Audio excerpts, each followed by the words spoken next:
Minsan yung akala mong sira na dahil pangit ang balat, hindi mo lang alam. Kapag yan ay kinain mo at binuksan mo, makikita mong hindi naman pala sira yung kanyang ilalim. Kaya wag tayo basta-basta mag-judge ng mga tao kasi parang saging lang yan. What? Yung itsura nila, yung pananamit nila, yung mukha nila, Yeah. pangit man pero hindi mo alam yung sa loobin pala nila.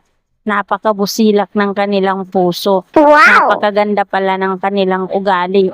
Pero hindi mo lang inaalam agad dahil nagja-judge ka kaagad. Hindi ba pwedeng itsura lang yon? Hindi ba pwedeng panglabas na anyo lang yon?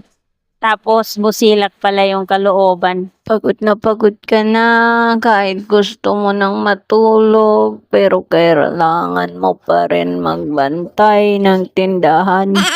Dahil wala kang tao. Saan mong magbantay kasi yung mga kasama ko dito ay naghihintay lang ng oras para sila ay kumain at maglaro.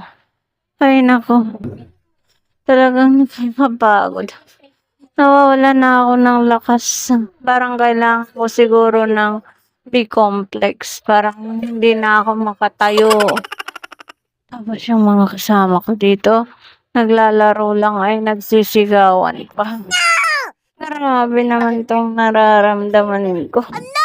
Ganito pala ang taong walang pera.